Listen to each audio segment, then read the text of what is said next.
Hugh MacKinnon, and I'm a councillor with the Town of Comox. I think it's really two things. It's advocacy, and that's advocacy for those facing social or physical or financial disadvantages.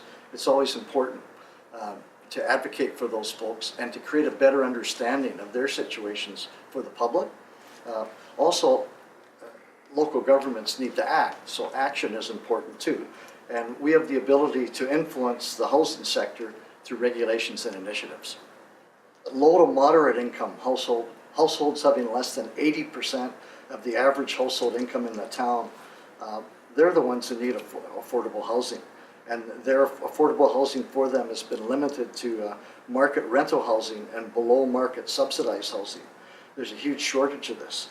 So this household segment includes, I think people don't realize, it includes a broad cross-section of the community, including people with disabilities, the elderly, single parent families, students and young workers, and housing availability and affordability affects the ability to attract and retain the labor force and investment needed to care for an aging population and to remain economically competitive, not only nationally but also locally, and provide local opportunities for youth. So this housing thing, it's more than just the homeless. It's as you folks know, it's students, it's the elderly, it's more far-reaching than that. Well, partnerships are key, and there's good examples of it here in the Valley.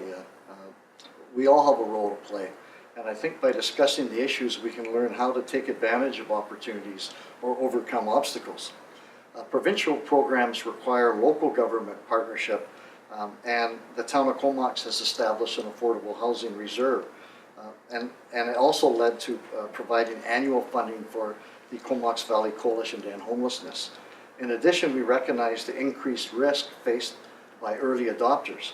And so reducing application fees and a streamlined application process have been instrumental in harnessing resources of residents to turn underutilized floor space and backyards into new suites and coach houses already with existing services. And with that increases the vitality of your community and the need for more services if you have more rental and housing places available. So approaches that municipalities can use, and Comox is starting to use, is identifying and removing regulatory barriers that can stimulate the creation of more affordable housing.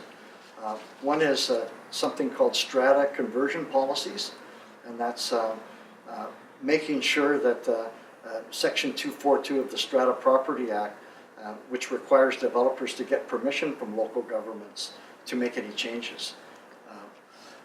And I'll just end by saying municipalities, of course, have to balance, I said it at the outset, the wishes of a neighborhood and the character of the neighborhood, and the intent is not to destroy that character, but to be fair and to take care of our most vulnerable in a way that matches neighborhood and community standards. And I think that can be done, and I'm an optimist in that regard. Well, finally, the best description of a healthy or successful community that I've ever heard is that a community is successful when and judged best on how they take care of their most vulnerable citizens.